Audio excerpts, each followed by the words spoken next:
Hare Krishna.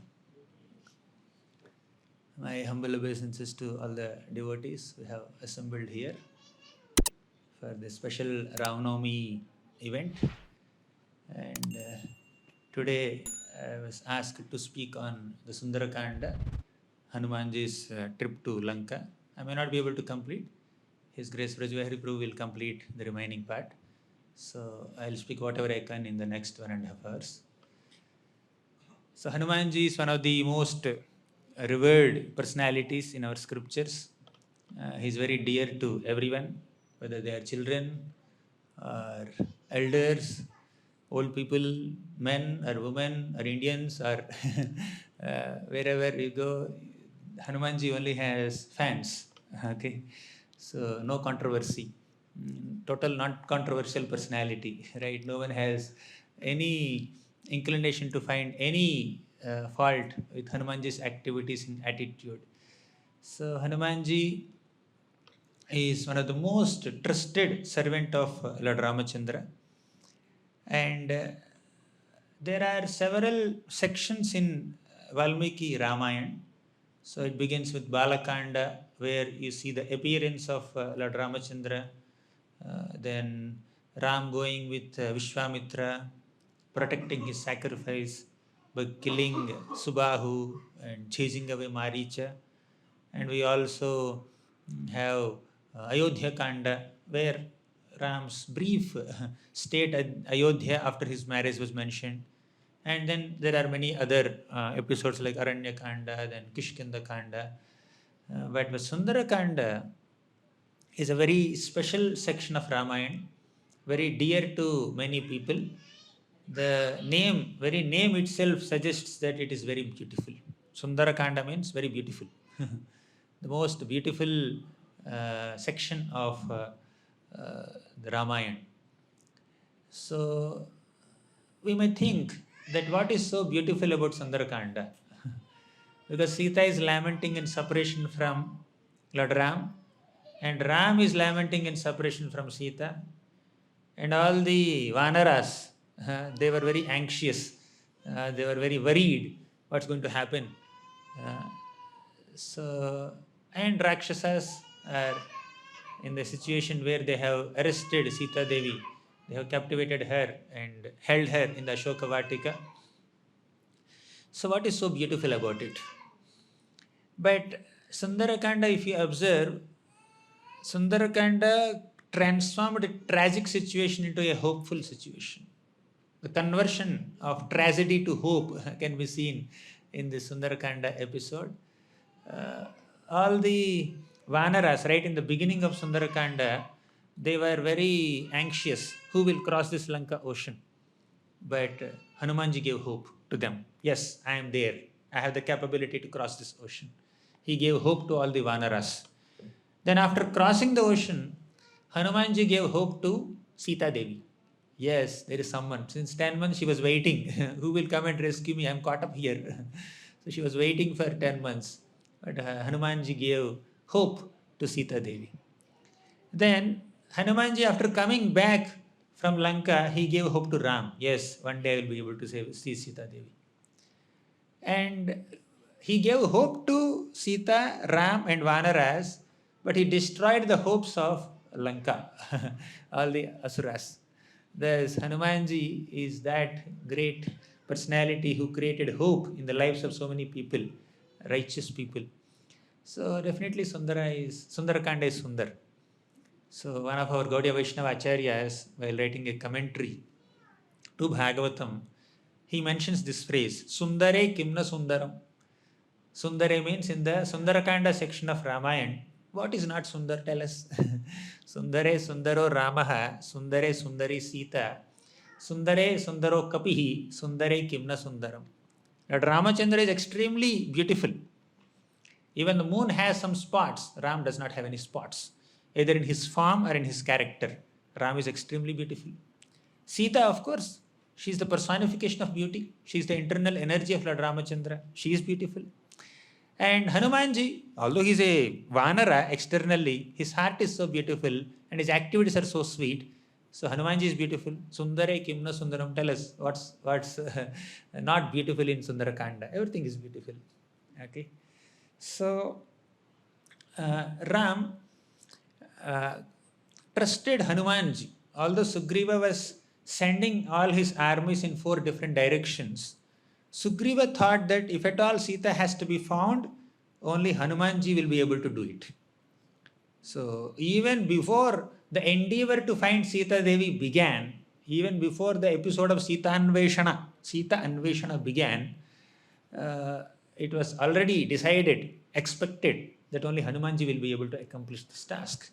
So Hanumanji was trusted by Sugriva, the king of all the Vanaras. So he sent Hanumanji towards the southern direction, along with Angada, Nala, Neela, and Vibhishan and Jambavan. He sent Hanumanji towards the southern direction because that's the most probable direction in which Sita could be found. Other directions, yeah, as a matter of formality or whatever convention, to not take any chances, they have to search everywhere. But the most probable direction is south, so Hanumanji is sent towards south. And out of all the great Vanaras who are going towards the south, Lord Ramachandra gave his ring only to Hanumanji, no one else. Right? So he also trusted. The king of Vanaras, Sugriva trusted Hanuman, and now Ram also trusted Hanumanji only. So it's pre-decided, yes, he will win the war. Okay. So Hanuman went, and they all came on the shore of this ocean, Lanka ocean. And there was Sampati, the brother of Jatayu.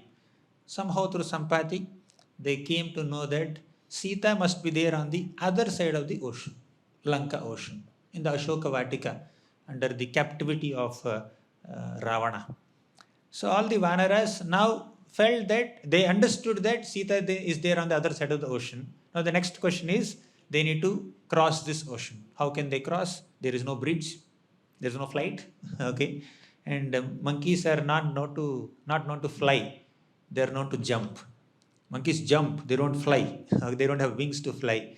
So who will jump this ocean? And how big is the ocean? 100 yojanas wide. 1 yojana is 8 miles. Okay.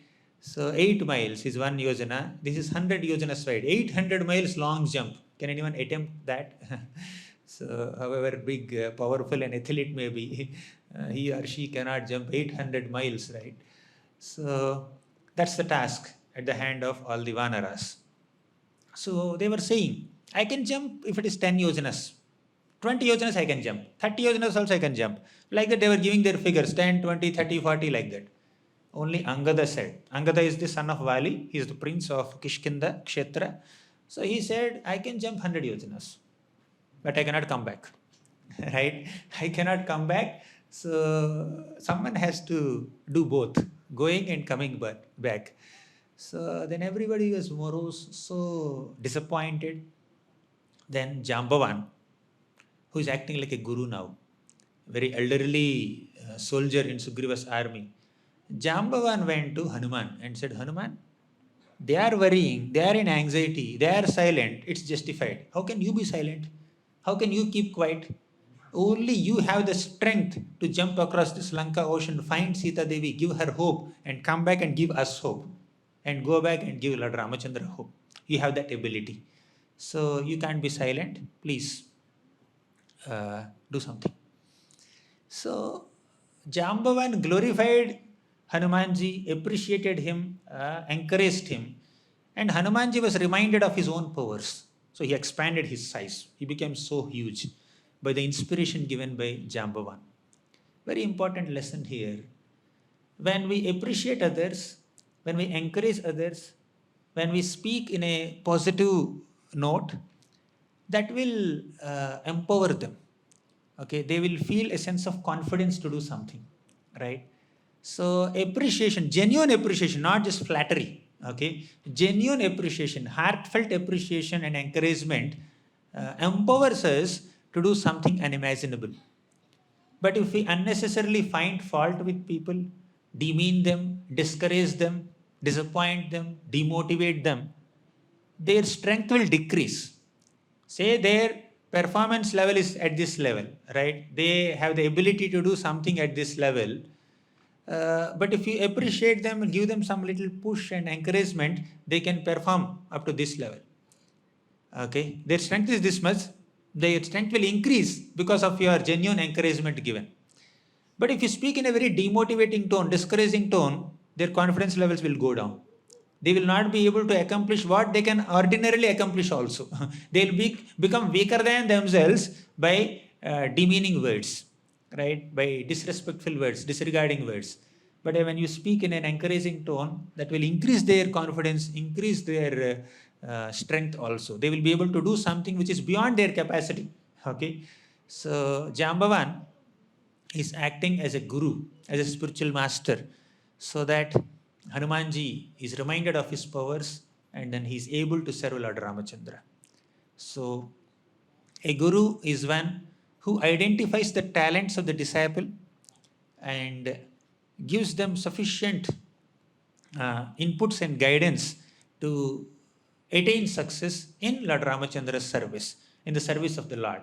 So that's what Jambavan is doing. So we need to take inspiration from Jambavan. So coming back to this episode, Hanumanji expanded his size. He became so huge. He was so powerful. He expanded his body and he started offering obeisances. He offered prayers to all the devatas, right? Surya, his guru, then all Vayu, his father, and all the other devatas, and ultimately Ramachandra. He offered obeisances and prayers to all these great personalities, seeking their blessings, seeking strength from them. So we need to understand that whatever we accomplish is not because of our own power, our own talent. So we need to understand that our accomplishments are not our accomplishments. It is Krishna's grace, right? So we need to be acting as an instrument in Krishna's hands and not be so accomplishment conscious. So Hanumanji understood that without blessings, without prayers, I won't be able to do anything. I won't accomplish anything. So therefore although he himself was so powerful and is exhibiting his power, he was so huge, he was so strong. He expanded his body, but he was dependent. He is not an independent achiever of things. He is a dependent devotee of Krishna, devotee of Ram. And he is humbly seeking blessings of all great powerful personalities. So to accomplish any task, any mission, we should have the humility to seek blessings from great souls, right? So that's one lesson that we can learn from Hanumanji's attitude here. So later, Hanumanji started boasting about himself. Right? He sought blessings, okay? And he said, Ramarthan Vanararthancha Chikirsham Karma Dushkaram. For the sake of Lord Ramachandra's service, for the pleasure of all the Vanaras, I am going to do something which is unimaginable, which is very difficult to attain. So he was very confidently boasting about himself. Yes, I am going to accomplish this task. I'll circumambulate Mount Meru. I will fly at the speed of Garuda, right? I can enter Lanka. I can find Sita Devi. I can even destroy Lanka. I can kill all the Rakshasas. I can destroy their hopes. So he was boasting about himself so much, right? He was speaking so high about himself. The reason is not that he was proud. When somebody boasts about oneself, that does not mean that he is so proud. Hanumanji was boasting. He was speaking about his own powers, but not out of pride, but just to encourage all the Vanaras, right? All the Vanaras were so despondent till now. You know what was their situation? The beginning of Sundarakanda is like this. All the Vanaras were on the shore of this Lanka ocean. They were not having any clue how to cross this ocean. They were thinking that if we go back to Lanka, go back to Kishkinda, Sugriva will kill us. And in fact, it's a disservice to Lord Ramachandra. How can we return back to Kishkinda without accomplishing this service, although we are sent in a most probable direction? And we now came to know that Sita is there. Where is Sita? We understood, but we are unable to meet because of this ocean which is separating us and Sita. So they were so despondent. Some people were even considering that maybe let's commit suicide. Instead of going back and being killed in the hands of Sugriva, let us only commit suicide, let us give up our lives. To that degree, they were so despondent. But Hanumanji gave all of them hope.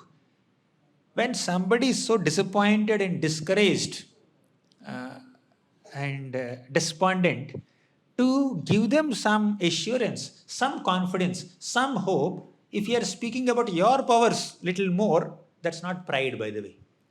You are not conscious about your own strength, you are conscious about other person's pain. To encourage them, Hanumanji is boasted about himself, right? So don't worry, I'll take care. Yes, I'll take care. I'm telling you, I'll take care. That's not pride. That's not arrogance. When you say that I will take care, you don't worry. That's not very much. That's not boasting. That's giving confidence. That's giving reassurance. That's giving some hope. So far, they are so morose, so sad, so disappointed. To encourage such a person, Hanumanji, encourage all these Vanaras. Hanumanji is saying that, my dear Vanaras, don't worry, I am there to accomplish. So when he speaks so high about himself, seeing his confidence, the Vanaras will get some confidence, right? If you yourself are so confident, let me try. I think it may happen. We should try. Karmanyavadhikaraste ma phaleshu kadachana. If you speak these kinds of slokas to a person who is already very despondent, he will lose the little hope that he has also, right? So you should give some hope to someone, another Vaishnav. There's nothing wrong in confidently saying that you can accomplish the task, right? So give confidence. Even a disciple also has to give confidence to Guru. Yes, Maharaj, I'll do it. Okay. Yes, Guru, I will do it. That's one thing. Let's see, Maharaj. We are not sure whether it will happen or not. Sometimes you have to speak reality also. But the point is, the mood in which you are speaking matters, right? What is the mood of your speech? Is it arrogance? Is it pride? Or is it your concern about the mood of other Vaishnava and your inspiration, your intention to give them some reassurance? So Hanumanji is boasting about himself in this way. So to balance this, tell me after 45 minutes, I'll tell Hanuman incident, right? So how Hanumanji is so humble and he's not proud, okay? He boasted about himself here. So all the Vanaras became so encouraged and they were saying, Jai Hanuman, and they were standing on one leg. We'll wait here until you come back. So all the Vanaras felt confident and Hanumanji just pushed back this mountain, Mandara mountain. Mandara, I forgot the name of the mountain. So that big mountain was there. He pushed Mahendra. So he pushed it back and then he began to jump. He soared into the sky. So the whole episode of Hanumanji's traveling towards Lanka ocean, traveling towards Lanka, crossing the ocean began now, right? It began with some boasting, okay? So when Krishna also said in Bhagavad Gita, Sarva dharman parityajya mam ekam sharanam vraja aham tvam sarva papebhyo mokshayishyami ma shuchaha. And Krishna says, you forget everything. You forget all your dharmas. Take my shelter alone, right? I will relieve you from all sinful reactions. Krishna is not boasting about himself, by the way. Right? Apparently, in scriptures, in Gita or Bhagavatam, when the Lord seemingly boasts about himself, it is only to boost our faith in him. Okay? Not out of pride or arrogance, right? He is boasting to boost our faith. Yes. Because you are so powerful, I trust you, I depend on you. Okay? So now Hanumanji just soared into the sky. So his journey began now. How one-pointed Hanumanji is, we can see here. He is completely focused on his goal. He is not at all distracted. As Krishna says in Bhagavad Gita, Vyavasayatmika buddhir. You can also recite. Vyavasayatmika buddhir ekeha kurunandana bahushakahyanantascha buddhayo avyavasayinam. Vyavasayatmika buddhi means one who is totally one-pointed in one's goal, to attain one's goal. Buddhi, intelligence is totally focused on the goal, not diverted towards other things. So people who are distracted, their mind is diverted towards 10 other things. Bahushakhahi anantascha. Bahushakhaha. Okay. So you're sitting to do something, suddenly one phone call comes. right? You just attend to that phone call and keep it there, keep the phone there. Then after some time, one message comes, some Instagram message comes, then some Facebook notification comes, and what else? Gmail notification comes, right? And sometimes you pick up the phone even if there is no message, right? Because you are so insecure, because of Bahushakha Anantasya, we want to check whether the mobile data is on, whether signals are coming in GEV or not, whether Wi-Fi is on or not. We want to check. Even if message doesn't come, we want to check it, right? That is Bahushakha Anantasya. Of course, emergencies are emergencies. So we have to pick up phone when there is an emergency. So Hanumanji is totally focused. When he is just going across this ocean, this Mainaka mountain came out. Earlier, the mountains had the ability to fly with wings, right? So they with wings they fly wherever they want and they will land wherever they want. When they land, what will happen? There is no runway for mountains in those days. They don't take off like our Indigo flights or Jet Airways flights. Okay, so they can land anywhere and they will crush anyone under their bottom. So Indra felt that these mountains are creating havoc by flying, so Indra has cut their wings. And this Mainaka mountain, Indra specifically kept this Mainaka mountain in the ocean, submerged that mountain in the ocean, so that people from the Netherlands, from the Patala Loka, from the lower planets, they should not come into Earth through this medium of water. So he kept Mainaka mountain. Now Mainaka mountain felt that Hanumanji is going to serve Lord Ramachandra. He is going on a very, very important mission. I must assist him. Okay. So he has to cross 100 yojanas. In between, on the way, I don't know what is the exact distance. I don't have a Google map to say, right? What is the exact distance where Mainaka mountain came out of the ocean from the shore? Okay, but somewhere in the middle, Mainaka mountain came out of the ocean, so that Hanumanji can stand on it for a while, take some rest, and then continue from there. Some break journey will help, right? Instead of continuous journey. So take some break. So with that intention to serve Hanuman, Mainaka mountain came out. And the personality of that mountain stood on top of the mountain, on the summit, and said that, my dear Hanuman, Hare Krishna. So he said, my dear Hanuman, can you please take some rest on myself, right, on my surface? So you please take some rest and then you can continue your journey. Okay. So you have to go for a long distance. It's appropriate that you take some rest on my mountain. I am ready to offer you all hospitality. But when Hanumanji is flying like this, he suddenly saw mountain coming like this. Okay, so Hanumanji felt it's an obstacle on my path. He pushed it down with his chest, right? So he did not allow it to come up. He pushed it down with his chest, and Mainaka is standing on top of the mountain and said, Hanuman, my intention is to serve you, to host you. But Hanumanji very respectfully said, thank you, my dear mountain, Hanuman, Mainaka. I am very impressed with your hospitality and your service attitude. I acknowledge your good intentions, but I don't have time. When the time is short and the goal is yet to be achieved, you can't take breaks, right? You need to be having one-pointed focus. As we discussed some time back, Vyavasayatmika buddhi ekeha kurunandanaha. Okay, so Hanumanji is completely focused on attaining his goal of seeing Sita Devi in Lanka.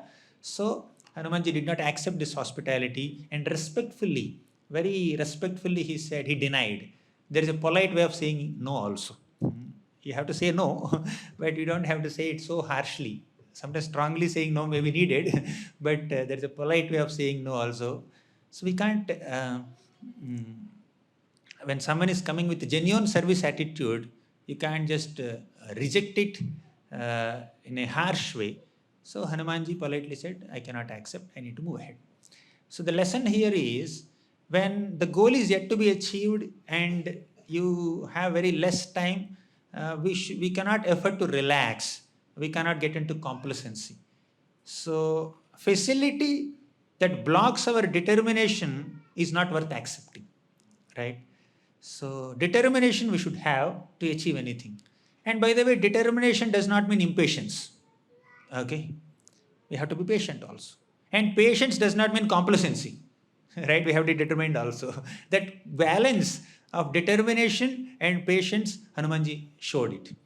Right? When in his dealings with Mainaka or later Surasa, whomever he's dealing with, he's behaving very patiently, right? Not passionately. You can be productive without being passionate also, right? So that's why Krishna recommends in Bhagavad Gita, work in mode of goodness, not in passion, right? So we don't have to be passionate to be productive. At the same time, we can't, in the name of patience, we can't be so complacent. We can't just take undue breaks. So journey has just begun. Hanumanji did not did not go so far also. Journey just began and suddenly this is coming. Please take some rest. I should do something to do, take some rest. So let me move ahead. So Hanumanji just moved ahead. Okay, when he moved ahead, all the sages and devatas and gandharvas in the upper planets, they felt that we have to test Hanumanji. He's not even accepting a facility also. Is he so determined? So let us try to test him. Okay. So they all went to the mother of Nagas. Who is she? Surasa. Right. This Surasa is the mother of Nagas, and she had a great boon from Brahma. Whoever comes on her way should become her food. Okay, that is her special boon. Brahma has given that boon. So all the devatas went to Surasa and said, we want to test Hanumanji. Can you please do it? Okay, can you please do it on our behalf? Surasa said, okay, I'll test. So as Hanumanji just moving in the sky like this, Surasa came in front and opened her mouth wide and said, oh monkey, you have to enter my mouth now. You have to become my food. You came on my way, so you have to enter my mouth, and this is the benediction given to me by Brahma. So Surasa, as soon as Surasa said like this, Hanumanji did not immediately start fighting with her, confronting with her. So Hanumanji just said that, oh, Brahma has given you a boon, I must honor it, I must respect it, my dear mother. So she is a woman, he has to give her respect. Secondly, she is quoting Brahma, he has to give him also respect, right? So Hanumanji did not fight with Surasa, he just politely said, respectfully said, my dear mother, I honor the boon that is given to you by Brahma, but I have some service now, right? I have a great mission now. I am going on the way, I am going to meet Sita Devi and find out where Sita is and give that news to Lord Ramachandra. Can you give me some time? I will definitely enter your mouth as per the boon given to you by Brahma, but you need to give me some time. I will go to Lanka, find Sita Devi, give that news to Ram, and then come back and enter your mouth. And Surasa is laughing. You are already a monkey. And I'm proposing that I will eat you. I will take you into my mouth. Okay. So how can I trust you that you will come back and enter my mouth? I cannot accept this kind of proposal.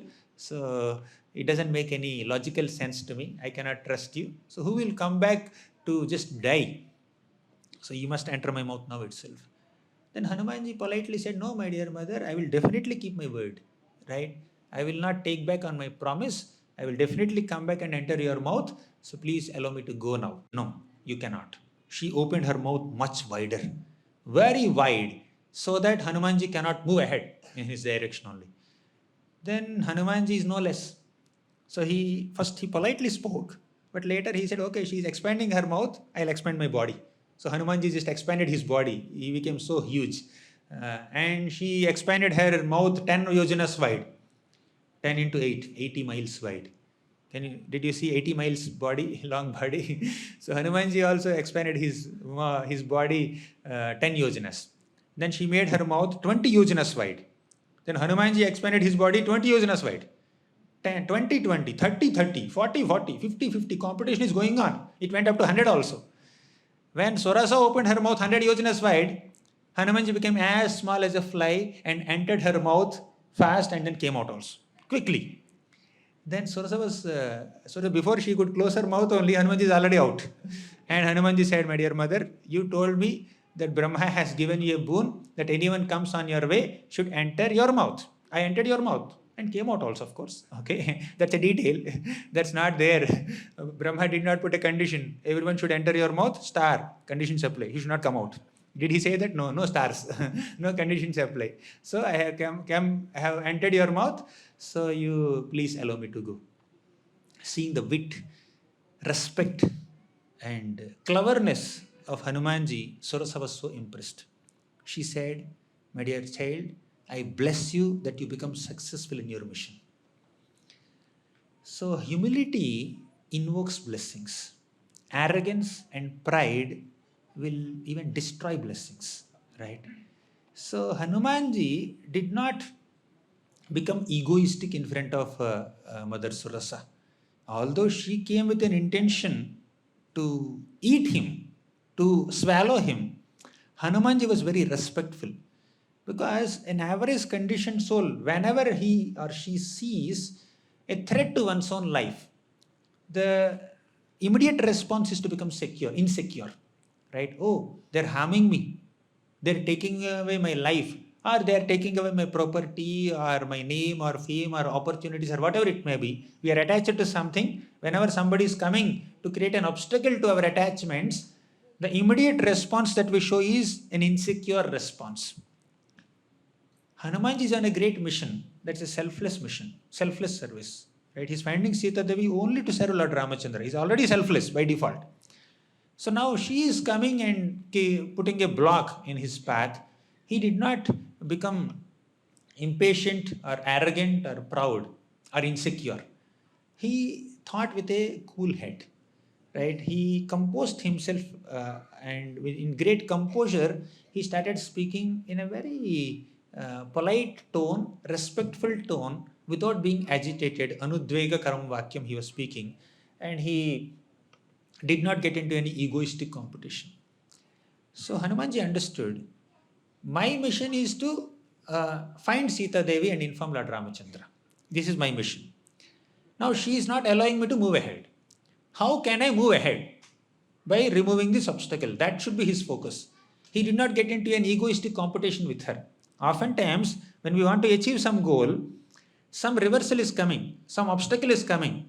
So our job is to cross that obstacle and reach our goal, not to just get into a conflict with that obstacle and then forget the goal.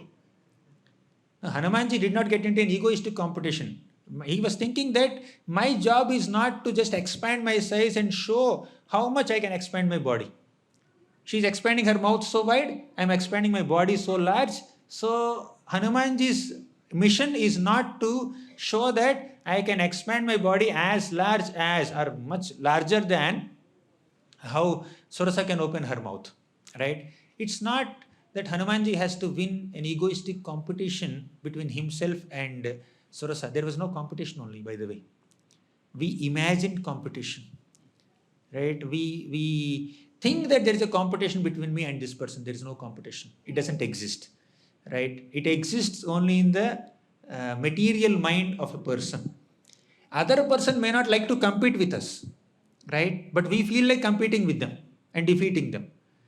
Okay. Or other person may feel competitive spirit towards us, but we need not also. They want to compete with us, but why should we compete? We should keep quiet also. But problem is, even if others are not trying to compete with us, we feel like competing with them. Because we are assuming that there is a competition, and my sense of ego, sense of prestige, sense of security is established only if I win this competition with this guy. This is the mentality of an average conditioned soul. Hanumanji did not have that. So in our imaginary competitive spirit, we lose focus on our main goal. We cannot lose focus on the important goal that we need to achieve. So oftentimes some conflicts, competition, comparison, then some kind of attachments, desires, all these things will just keep coming on the way and distract us from attaining our goal in service to the Lord. That's why Krishna gives a simple formula. Yato nischalati manaha chanchalamassthiram tatastato niyam yaitat atman yeva vasham nayet.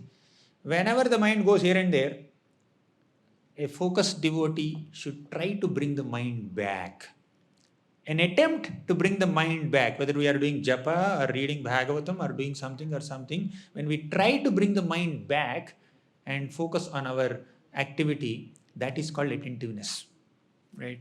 In attentive japa, we may not get tears of ecstasy, right? But in attentive japa, we at least make a sincere attempt to bring the mind back whenever it goes out. Just like a small child is there, sitting in mother's lap, and the child goes and then tries to explore, touches that phone, and mother will bring the child back into her lap. Then he goes and touches something. A flower is there, he may touch, the child may touch, mother may not bother, okay, let him play. But whenever the child is just going towards something harmful object, there's a knife there, the child will go and touch the knife. Or there's a pen there, the child will take the pen and then put in his eyes or mouth or nose, okay. Suddenly, immediately mother has to bring the child back and keep in her lap, right? So, when the child is touching some harmless objects, mother will not bother so much. When the child is touching some harmful object, mother will immediately bring the child back. That's how we need to do in our japa also, in any service that we do, right? Whenever the mind is just going away here and there, like a restless child who cannot just peacefully sit in mother's lap, just wants to explore everything, okay? So mother will bring the child back into her lap, right? Similarly, a devotee also should bring the mind back into what is beneficial to one. When the mind is thinking of something beneficial, yes, you can allow the mind in that direction. But if the mind is thinking of something which is harmful to us, which is not at all in line with what we have to achieve in life, then we need to bring the mind back. Easier said than done. I'm also struggling, but I'm just saying the facts, right? So we need to bring the mind back in its place. So now what is the goal of Hanumanji? He has to find Sita Devi. Hanumanji's goal is not to prove his superiority, establish his superiority over Surasa. To win this competition with Surasa is the goal of my life. I must somehow establish that I am superior to Surasa. She may be expanding her mouth so wide, I have the ability to expand my body as big as her mouth or bigger than her mouth. He did not get into an egoistic competition. Egoistic people want to win competition and forget their goals. Right? Winning that argument is important.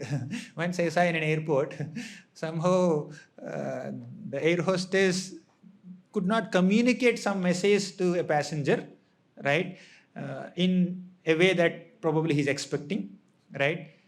And he got into a big argument and big line is waiting there, okay? And he's got into a big argument with her and then I'm going to cancel my flight, I'm going to report to your higher authority, I'm doing the... I was thinking, flight will get cancelled or what? I need to reach my goal, my destination, right? So, in some momentary egoistic clashes, we may lose focus on ultimate goal sometimes, right? It's okay, let me adjust. If something serious, unless it's a serious abuse, we don't have to react to every single impulse that comes on our way. Something that can be adjusted, just move ahead, right? So some things are meant to be overlooked, but we overlook into it, right? So just overlook, don't overly look into it. So just move ahead. So Hanumanji did not get into a competition with Surasa, right? He understood, it's okay, let me be humble in front of her. What she wanted me to enter her mouth, that's all right. And what I want to find Sita Devi. Can I do both? If I can do both, that's best. Right? So I want to do this one only, I will not do that. If we are too determined to not satisfy another person, the opponent, then we may get stuck in that competition only. Sometimes we may have to do both. Okay, I can do both. I can find Sita Devi, I can do my mission by also entering her mouth. So he made her mouth wider and he entered and came out, and seeing his wit, seeing his cleverness, Surasa became so impressed. And she even blessed, my dear child, may you become successful in your mission. When we show humility, we receive blessings. When we show arrogance, we will not get blessings. Just imagine, Hanumanji is only getting into competition with Surasa. Right? He forgot his mission. He forgot why he is crossing this Lanka ocean. Will he get blessings of Surasa? Hanumanji got the blessings of Surasa. Hanumanji got the blessings of all the Devatas and Gandharvas and Rishis who instigated Surasa to test him. And all the people in the upper planets also they bless Hanumanji. See, by showing his cleverness, how many blessings he invoked. Humility invokes blessings. Arrogance destroys blessings. Kamsa's example in Krishna Leela. Ayuhu shriyam yasho dharmam lokan asisha evacha hanti shreyamsi sarvani pumso mahadatikramaha. Ayu, lifespan. Shriya means our beauty or wealth. Shriya, yasho means fame. Dharmam, all our religious principles, virtues. Ayuhu shriyam yasho dharmam lokan. We may be destined to go to higher planets. Okay, they will be destroyed. Asisha, all the blessings are destroyed. Pumso mahadati kramaha, when we offend great souls. When we offend great souls, these 6 items are completely destroyed. Therefore, let's not get into any offensive spirit. Let's have some humility. One more thing is, when we are trying to achieve something, here you have a class, okay, in Satsang Bhavan. I'm walking from ashram, right? So I'm walking a little fast because class, it's getting delayed. So on the way, some senior devotee comes and wants to talk to me, for example, right? I should not be irritated by that, okay? I should not disregard that person or disrespect that person. Oh, you want to take away my time now at this moment? Stop, I need to go. I can't show impatience there, right? So point is, when you want to attain something, you want to do some important service, a senior person's intervention may delay you for a moment. We should have patience. Here Hanumanji wants to serve Lord Ramachandra. But what's creating an obstacle here? Brahma. Brahma's boon is creating an obstacle. If Surasa had come herself, that's at one level. She's quoting Brahma. Brahma told me that whoever comes on my path should enter my mouth. So he has to honor Brahma also. I am honoring Ram, I need not honor Brahma. Hanumanji did not think like that. He acknowledged it immediately. Oh, Brahma has given you this boon, so I must honor it. Is there any way to honor it? He did the needful in 5 minutes or in 2 minutes, whatever it may be. Okay. So when we are on an important task, very important task, that does not mean that being so one-pointedly focused on that goal, we disrespect or disregard other people on the way, other respectable people. There are many other respectable people. We need to acknowledge their glory also. It's not that my service is important and their words are not so important. Right? For you, your service is important, definitely. But you giving importance to your service does not mean you demean someone else. You disrespect someone else. You minimize someone else's position. You need to honor them also. You need to respect them also. Right? If you can't do it, if you are going to respond to them for some reason, you need to politely say. Hanumanji politely said no, initially. But she insisted, you have to respond to my request. Then he did the needful, entering her mouth and coming out. Okay. So that spontaneous ability to reconcile such contradictory things and come out successful is coming from Krishna. It actually comes from Krishna. Krishna says, Dadami buddhi yogam tam yena mamupayantiti. When we are stuck, Krishna gives us the inspiration to come out of such a situation. Right? So, Arjuna had to respect the words of Draupadi also. Draupadi says, don't kill Ashwathama. You know the story, right? Draupadi says, don't kill Ashwathama. Bhima says, kill Ashwathama. Krishna says, do both. And please me also. And respect your vow also. How to reconcile both? It's not that possible. So, somehow, by Krishna's grace, Prabhupada writes like this. Sometimes one devotee has to do two things. Which one to do, which one not to do, how to do both together. That intuition is given by Krishna. That inspiration is given by Krishna.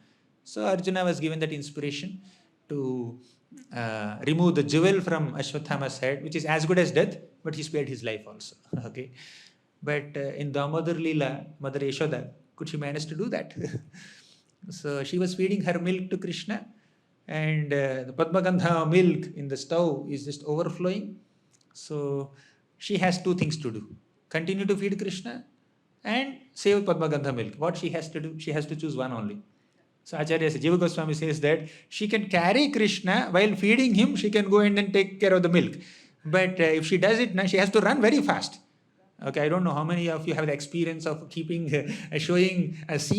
milk overflowing from the stove. You have hardly a second. You have to run there.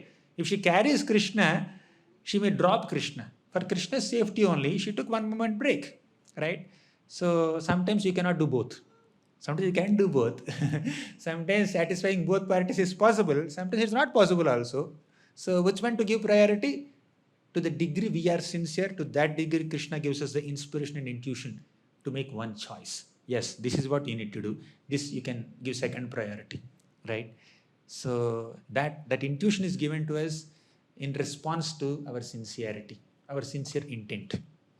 When intention is pure, intuition will come, inspiration will come, right? When intentions are impure, with that impure intentions, the intuition that we get is also impure, right? When our intentions are pure to serve Krishna, then Krishna gives the right intuition and inspiration to make the right choice.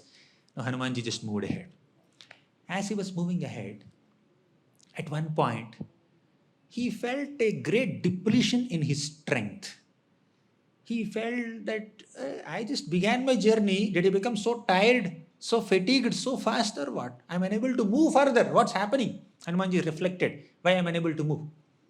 Then he noticed there is another demoness named Simhika. She caught onto the shadow of Hanumanji and not allowing him to move. Hanumanji was trying to move ahead, and this Simhika is just trying to pull him back.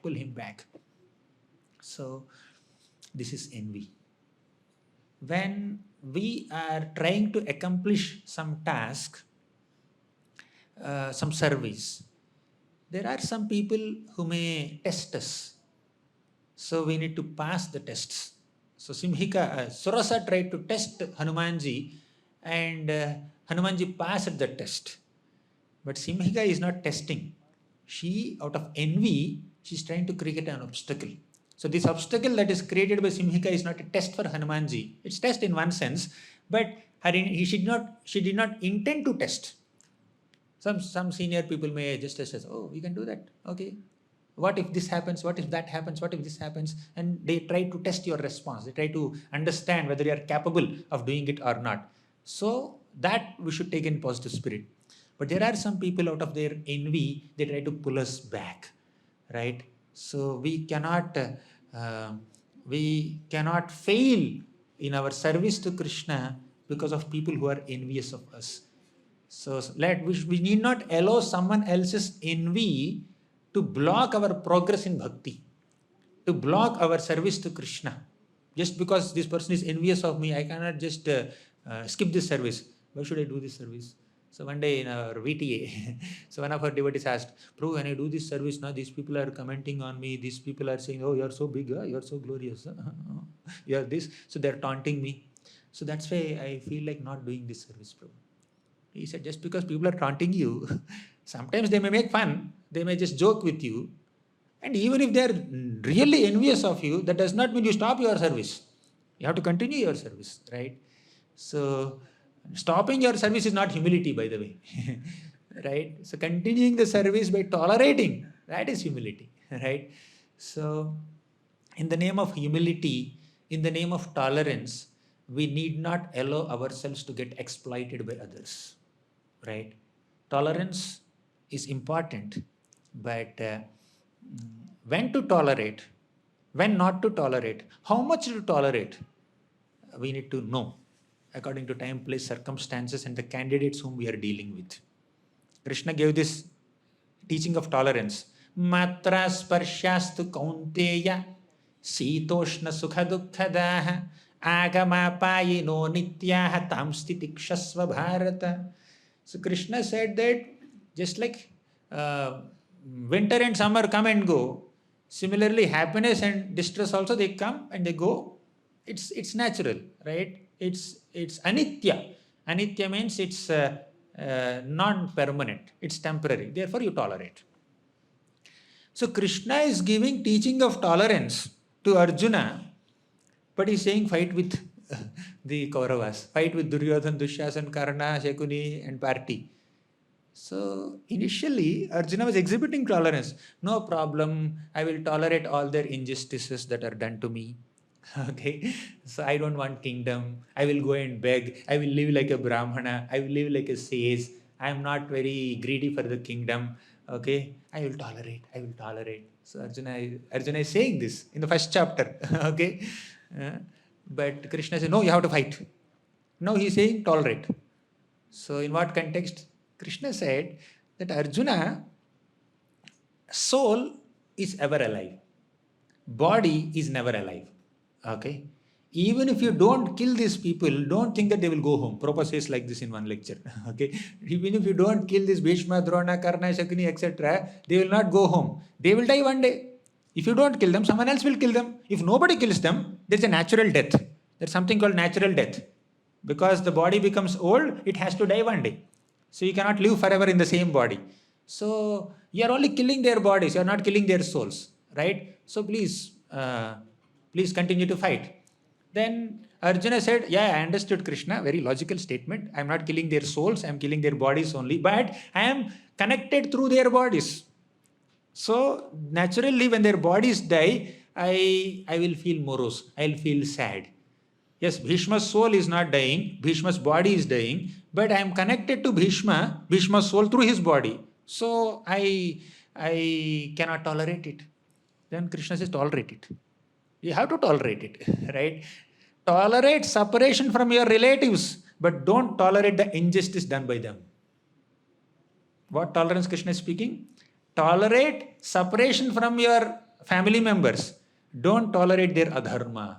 So the adharma cannot be tolerated. Heat and cold you can tolerate. Happiness and distress you can tolerate. Separation from people you can tolerate. Sometimes union also you have to tolerate. Right? Meeting also you have to tolerate. But don't tolerate injustice. Don't tolerate something that is inappropriate. So Hanumanji in this story, he entered into the mouth of Simhika and pierced her heart and came out successfully.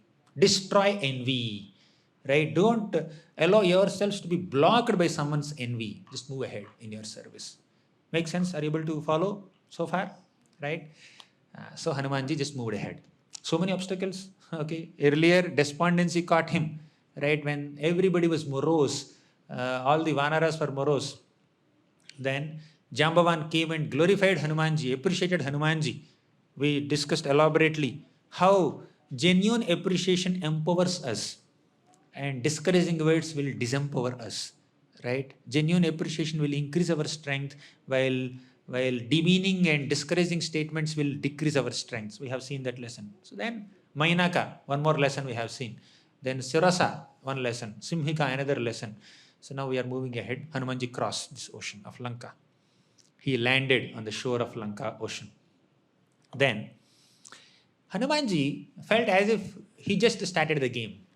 Okay, although he crossed 100 yojanas, he did not feel fatigued at all. Even for a moment, he did not feel that I am so tired, I am so fatigued, I need some rest there. He is not stretching his limbs, right? He is not feeling that I need a break now. So the lesson here is, when we sincerely practice bhakti, when we sincerely do our sadhana, there is no boredom, there is no fatigue, there is no exhaustion. Sometimes there could be some physical exhaustion, but there is no internal exhaustion. Oftentimes, when we are physically tired, by taking 1 or 2 hours rest, we can recover. But when we are mentally tired, when we are internally losing our inspiration and motivation to continue bhakti, it takes more time to recover, isn't it? Right? So let's not get mentally tired. So although body is tired, physically we are fatigued. Let that physical fatigue not block our inspiration to do service, enthusiasm to continue on the path of Krishna's service. Right? So Hanumanji, he is powerful. He did not feel fatigue physically also and mentally also. Both ways he is enlivened, right? But we are struggling sadhakas. We may feel tired sometimes, right? Physically. So, but internally, let's not lose inspiration. Now, mentally also we can get tired. We got exhausted by thinking so much management and all. That's fine. But the exhaustion that I am speaking is losing inspiration to continue the service. Sometimes by reading philosophical book, Uddhava Gita, my God. By reading Uddhav Gita, you may get tired internally. Okay, but that does not demotivate you to read Bhagavatam. Right? You may take a break, read Krishna book, read Sudama pastime, okay, read Damodar Lila, okay, then you are not so tired. They are like pre-digested material, easily understood, loving, simple pastimes, right? But when you're reading thick philosophy, intellectually you may get exhausted. I'm not speaking about that exhaustion. I am speaking about the exhaustion that when experience is that I will not do service anymore, right? Don't lose inspiration or motivation to continue seva to Krishna. So Hanumanji is totally prepared. I just began the service. I just crossed the Lanka ocean and I'm about to enter Lanka. I have not begun my mission, right? So Hanumanji with full energy, he went inside. So basically, when our motivations are pure and when we are consistent in our attempts, naturally we feel satisfaction at heart when we do service to Krishna. Savai pumsam paro dharmo yato bhakti radhokshaje ahaituki apratihata yayatma suprasidati. Our dharma, our paro dharma, supreme dharma is to serve Krishna, right? But that service has to be done without any material motivations, without any selfish intentions, without any personal agendas. That is ahaituki. Second, apratihata, without any inconsistencies, without any irregularities, without any breaks. Okay. So then our satisfaction is guaranteed. Yayatma suprasidati. Prasidati means satisfaction. Suprasidati means complete satisfaction is guaranteed. Our advancement in bhakti and our satisfaction in bhakti are dependent on the purity of our intent and the consistency of our attempt. Hanuman's attempt was consistent and Hanuman's intent is filled with purity. Definitely there is satisfaction of heart. Definitely there is a lot of happiness that he is feeling within.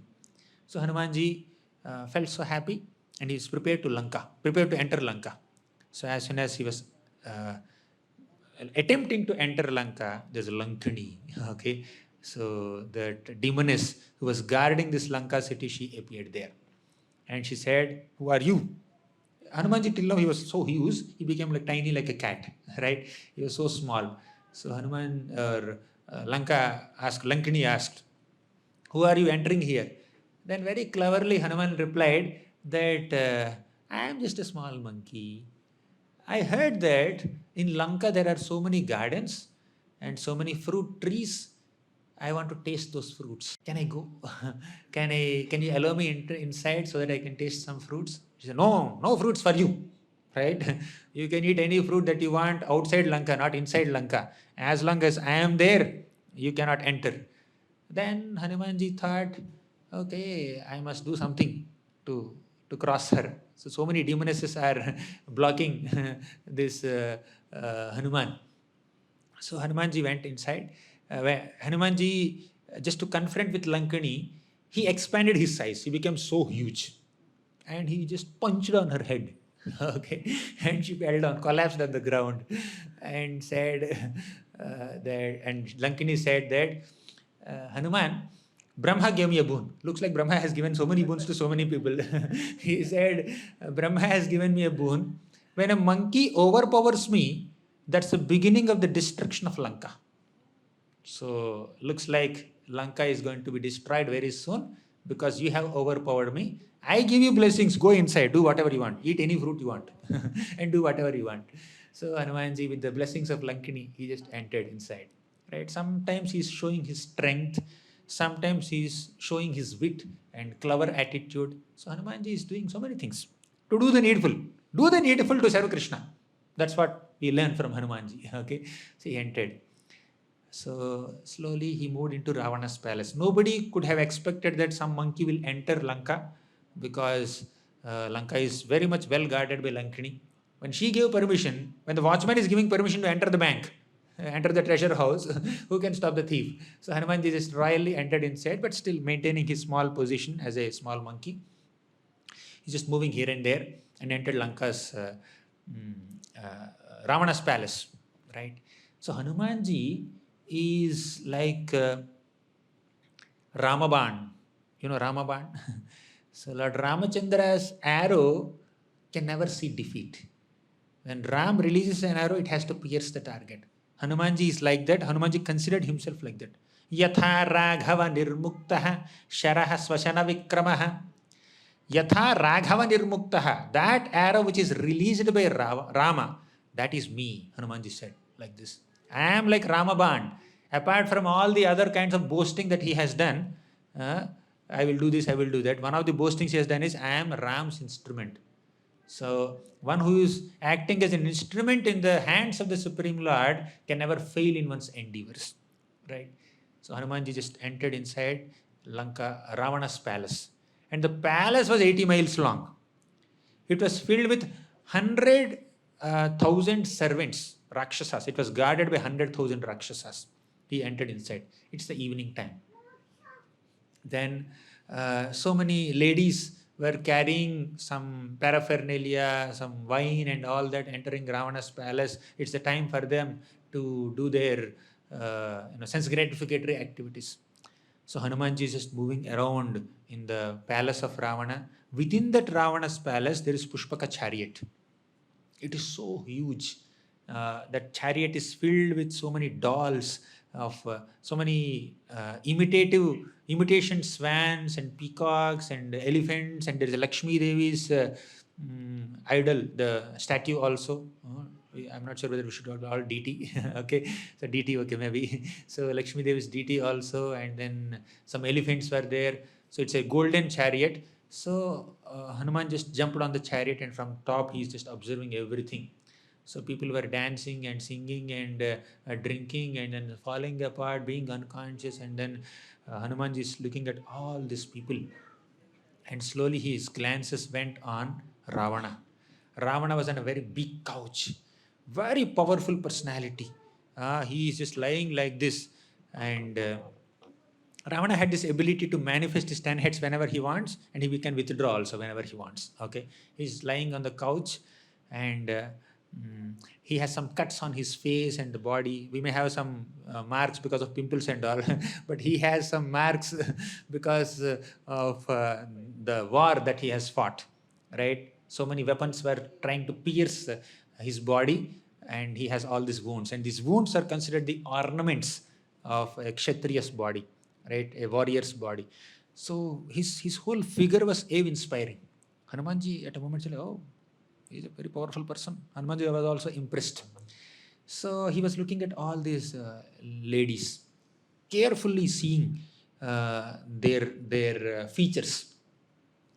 At one moment, Hanumanji was thinking that is it proper for me, a brahmachari, to look at this woman in a observant manner like this? He was just reflecting within his own mind, because Hanumanji had to observe them like that, because Ram did not give a selfie of Sita Devi. Hanumanji is not holding some smartphone with him to see the selfie and then see compare. He did not even give some kind of painting also of Sita Devi. He just described her features.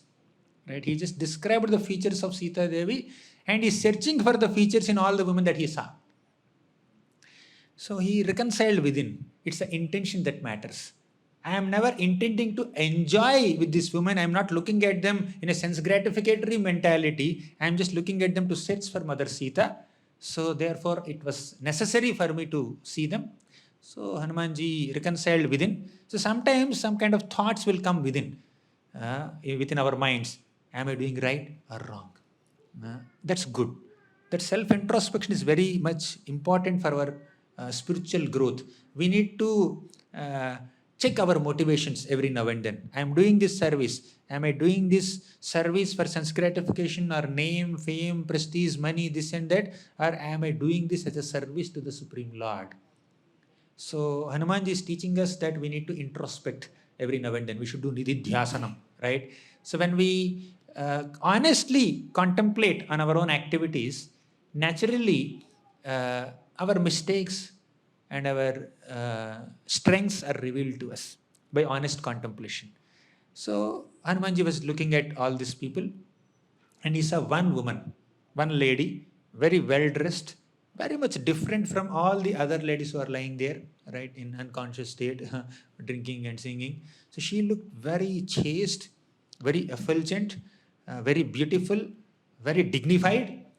And Hanumanji remembered the features of Sita Devi as described by Lord Ramachandra. And he could see many of them in that lady who was lying there. Then he thought, I found Sita. Definitely I found Sita. She is very dignified. She is totally different from all these other women who are lying, who were found in Ravana's palace.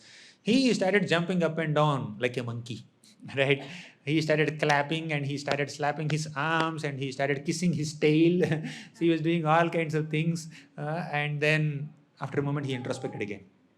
How could Sita Devi sleep in separation from Ram? How could Sita Devi sleep in Ravana's palace? How could Sita Devi be dressed so opulently, well ornamented? I don't think she is Sita. I did a great mistake. I saw another woman, thought that she is Sita. It's a great offense to Sita Devi. Na Ramena Viyukta sa swapnu marhati bhamini na bhoktum na pyalankartum na panamupasevati na Ramena Viyukta. Without Lord Ramachandra, sa swapnuma rahati bhamani, she would not even sleep. Sita would not even sleep for a moment. Na bhoktum, she will not eat. Na pyalankartum, she would not decorate herself. Na panam upasevati, she would not even drink water also. So to this degree, Sita Devi would be austere in separation from Lord Ramachandra. So Hanumanji felt that, how could I even think like this? It's too much. So Hanumanji felt so morose, he condemned himself, right? I offended Sita Devi by thinking that she could even lie down like that peacefully in the palace of Ravana, in the separation from Ram. So he was disappointed. He searched 8 miles long Ravana's palace. He did not find Sita Devi anywhere. And almost whole night has passed. It's close to Brahma Muhurta. He felt so morose. He felt so disappointed. He felt that I could not find Sita Devi in Lanka, in Ravana's palace. If I go back and give this news to Lord Ramachandra, he will die. Seeing him, Lakshmana will die. Even before that happens, when I cross this Lanka ocean and meet my comrades, my Vanara soldiers, Jambavan, Angada, Nala, Neela, etc., they will die. Then Sugriva will die. And hearing the news of the death of Ram and Lakshman, Bharat and Shatrugna in Ayodhya will die. Then Kaikeyi, Sumitra, Kausalya, they will die. And seeing that princes and mothers are dying, Rajamatas are dying, all the Ayodhya Vasis will die. Better I die. Right? He thought that instead of causing the death of so many people, Kishkinda will die, Ayodhya will die. So better I only die in Lanka. So Hanumanji felt like that. Sometimes when we fail in our endeavors, we could become so disappointed and devastated that we could become dysfunctional. Right? So Hanumanji at a moment, for a moment, he was so disappointed that he could not find Sita Devi. But he immediately reconciled. Why am I feeling so disappointed? Why am I feeling so morose? Yes, I did not find Sita Devi within the palace of Ravana, but that does not mean Sita is nowhere. Sita is definitely there somewhere. In Lanka. Lanka is such a huge kingdom. I just searched only Ravana's palace. There are some other places also where Sita must be there. So in this way, Hanumanji reconciled himself. So what we need to understand from this section of the story is, sometimes we may face some failures in life, but in our endeavors, that does not mean we become so demotivated or discouraged and become dysfunctional. We should explore other options. Okay. Hanumanji was thinking that I searched only Ravana's palace, I did not search entire Lanka. So I'll search other places. Okay. So similarly, we must have failed by trying 1 or 2 options. There may be more options. We can explore those options. Okay. So we need to understand that let's not get demotivated. So Hanumanji just entered the garden. He climbed on a tree called Sinshupa tree. Okay. So he saw It's to cut the long story short, we have only 11-12 minutes now. Okay, he saw from a distance a nice water reservoir, a lake with some steps, and it's early in the morning, Brahma Muhurta time, and he expected that Sita Devi might come here to take her bath, to do her morning rituals. She may come, so let me wait here. He also saw some kind of mantap there, some gazebo. I don't know if that's the right word for mantap. Okay, so he was waiting, and he was also very observant. Everywhere he was just looking in different directions. Then he came, his glances fell on one tree, Ashoka tree. Okay, and under that tree there is one lady who is dressed in a very, very dirty cloth, and she seemed effulgent, but her effulgence seemed to be covered by the dust covering her, by this dusty cloth. She looked like mishandled education. She looked like effulgent fire covered by ashes or smoke, right? And there are some 7-8 comparisons that Valmiki's Ramayan gives, right? So he saw, and he closely observed her features. Yeah, they resemble the features that Lord Ram has described about Sita Devi. He kind of expected that she must be Sita, right? But he did not want to immediately go and manifest in front of her. He waited patiently on the tree. Meanwhile, it was Brahma Muhurta. Ravana came there along with Mandodari and few other queens. And Ravana said, Sita? And Hanumanji understood, yes, this is Sita. Ravana is coming here in Brahma Muhurta. That is his morning program, by the way. Okay, Ravana's morning program is to come to Sita Devi and keep on pushing her, bother her, irritate her, threaten her, to make her submit to him as queen. Right? He says, why don't you become my queen? I am waiting for almost 10 months now. Right? So you become my queen. I will make all my other queens as your maid servants, including Mandodari. Right? So you should become my queen. So Sita Devi, as usual, she was so disinterested, and she kept a small blade of grass in front of Ravana, saying that, she did not say, indicating that you are as good as this blade of grass to me. And I don't take so much effort to burn this blade of grass. I can do that also. She kind of indicated. So she said, you are insignificant to me. In front of Lord Ramachandra, you are insignificant. Then again, Ravana was saying that, do you think that human being Ram, that Manava, Ram, can cross this Lanka ocean and fight with me and take you back? That doesn't happen even in dreams. Better for you to surrender unto me. So he was just pleading her, begging her, warning her, threatening her in 100 different ways. And at one point he became very angry and said, if you don't submit to my request, I will kill you, I will cut your body to pieces and have you for my breakfast. Right? So to this degree he was threatening. And he gave a warning to all the other Rakshasi strees. So all these ladies were in different physical forms. Some were having donkey head, some were having horse head, some were having only one eye in the middle, some were having big teeth. So like that they were in different fierce forms.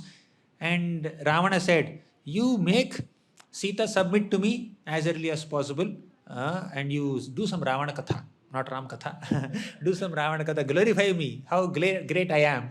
So hearing all my glories, he may transform her mind. So he just instructed them, and Mandodari said, hey, don't worry, why are you unnecessarily bothering Sita Devi? You come and then you be with us. So Mandodari just took him, diverted Ravana aside.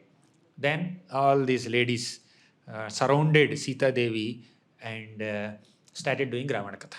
You know what Ravana did? He killed them. He killed her. He kidnapped her and then brought and made her into his queen. So like that they were speaking all the worst activities of Ravana as the glories of Ravana. Right?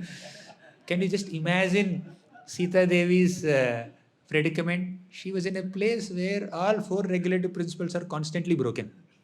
Right? So sometimes we are also kept in places, situations where we may not be, where the situation and place may not be very conducive for our spiritual progress. And we may be surrounded by drunkards or meat eaters and sense gratifiers, right? We may be surrounded by all such kinds of people, but what keeps us focused in our bhakti is our own remembrance of Krishna, our own commitment to the path of bhakti. So when we are internally committed to the path of bhakti, even if we are in a very unfavorable ambience, we can progress in bhakti. But if we don't have that commitment within, even if we are in vibrant association, we can be thoroughly spaced out in bhakti, right? So Sita Devi is a perfect example of a devotee. She's an eternal consort of the Lord, but she's playing the role of a sincere devotee who is constantly committed to the path of bhakti, constantly remembering Lord Ramachandra. Not for a single moment she has deviated from the thought of Lord Ram, right? She's constantly thinking about Lord Ramachandra by sitting there. And she was totally Ram conscious, right? So we need to have that commitment from within, then we will be able to advance in bhakti and ultimately attain the Supreme Lord. So then after that, all these ladies surrounded Sita Devi and said that before even Ravana has you for his breakfast, we will kill you.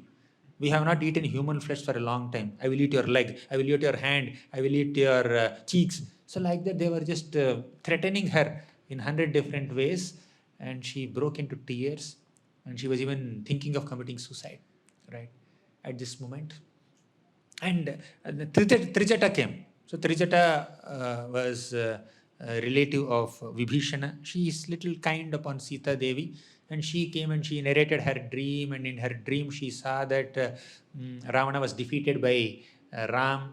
And Ram just happily took Sita Devi back wearing nice white garments and a nice elephant. And this Ravana was on a donkey, just putting oil on his face. So, a long dream. I don't have so much time to describe all that. Prabhuji can describe in the evening. So, Trijata shared her dream. And then and meanwhile, Hanumanji came there, the main point. So, Hanumanji came there. First, he began to chant the holy names of Ram. He started narrating the pastimes of Lord Ramachandra in the form of a beautiful song. And Sita Devi, who was so tormented and bothered by the words of Ravana and the words of the Rakshasi Stris, so she felt great relief hearing the glorification of Ram from somewhere. And she got attracted to this whole whole narration. And then eventually, Hanumanji jumped in front of Sita Devi as a small baby monkey and started slowly inching towards Sita Devi and got into a conversation. It's a very heart-touching conversation. We cannot cover it in 3-4 minutes. Prabhu, you can please cover that also, right? Just 3 days back, Sunday, I gave a class on all the old Sundarakanda. Oh, okay. You can repeat it for us. Yeah. So it's a very long conversation. In that conversation, Sita Devi was repeatedly appealing, repeatedly requesting Hanumanji, can you please request Ram to come and please take me back? Then Hanumanji said, yes, my dear mother, why should you wait till Ram comes here?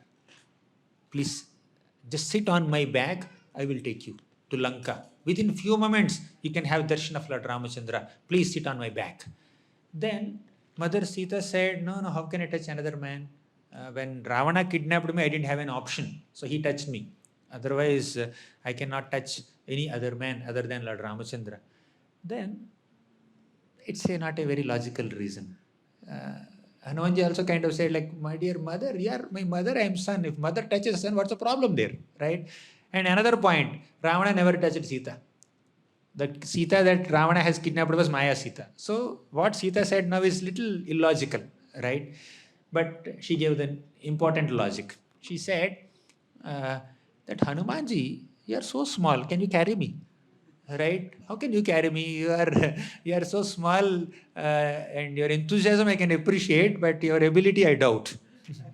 Then Hanumanji became little offended, slightly. He said, "No, my dear mother," and he just expanded his form and he showed his huge, gigantic form.